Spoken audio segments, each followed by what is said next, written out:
on our final example, let f of x equal e to the x minus x. We want to find both the first and second derivative, and then sketch both f and f prime on the same set of axes and discuss the relationship between these two graphs.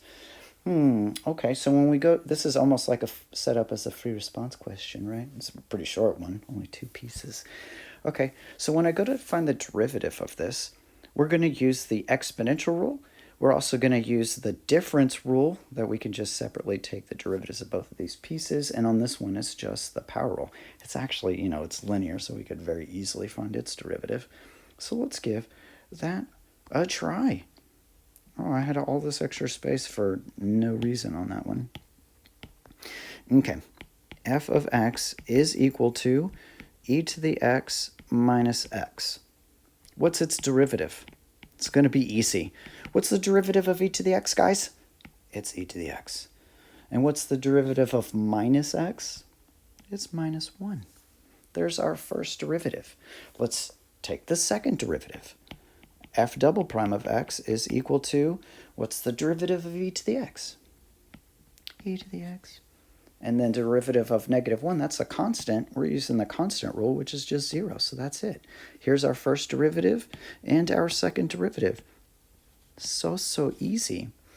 And now we want to graph both of these things on the same axes. Well, the original function and the first derivative.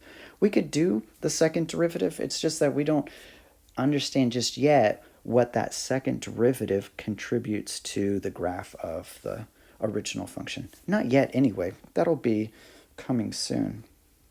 So let's go to Desmos. I still have some garbage in here, so let's maybe get ourselves another graph.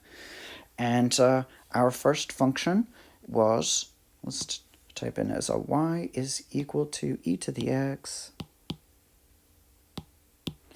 and then arrow out of that minus x. And there's the graph of that one.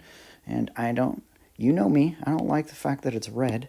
I'm going to choose maybe say purple. And then the derivative, the official color for the derivative is green, by the way. So I'm going to switch this one to green. So we said that the derivative is e to the x minus 1. Okay, so equal sign. And then get my, why is e on another keypad? It doesn't even make sense.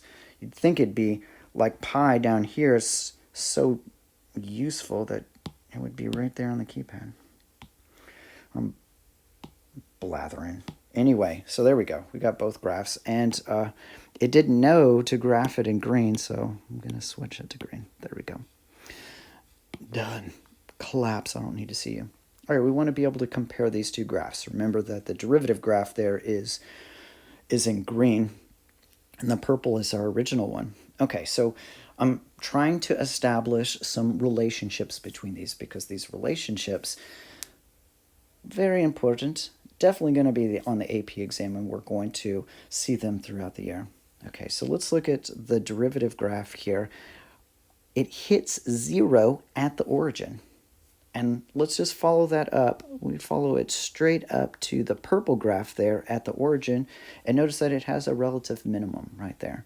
Right? If we were to zoom in at that particular point, it starts to flatten out and have a slope of 0. Okay, so there's that part of it. And then on the left-hand side of the derivative graph of 0, they're all negative values. That means all of the slopes on the purple graph are negative, which means that it's decreasing, it's going downwards, okay? And then on the derivative graph to the right of 0, they're all positive, which means on the right side of 0 on the purple graph, all of these should have purple slopes. How about positive slopes, meaning that it's increasing? So often students ask, like, hey, what's the significance of this point of intersection between the graph of the derivative and the original graph? And the answer to that question is absolutely nothing. There's nothing special about that point. Anyway, coming back over here, here's those same exact graphs once again. And we were able to make connections between both the derivative graph and the original graph. Well, I'll go ahead. I'll put e to the x on there because I can. What the heck? And maybe, I don't know if you know it or not, but the second derivative, its official color is red, so I'll make sure that this one gets graphed in red. The second derivative, I think, was just e to the x. E squared. No, try again. E to the x. And then it gets shaded red. Done. Okay, all right then. Notice, let's see, well, it's e to the x, and e to the x is always above the x-axis. It's always, that red graph is always a positive number. Always a positive number. And that tells me something specific about the purple graph, which was our original one, e to the x minus x. And since it's always positive, we're going to learn in another lesson that that means that this graph here is bent in a certain way. It has a certain kind of concavity. All right, anyway, there's enough spoilers for you. Let's conclude this lesson, shall we? So we were able to come up with differentiation rules for lots of stuff.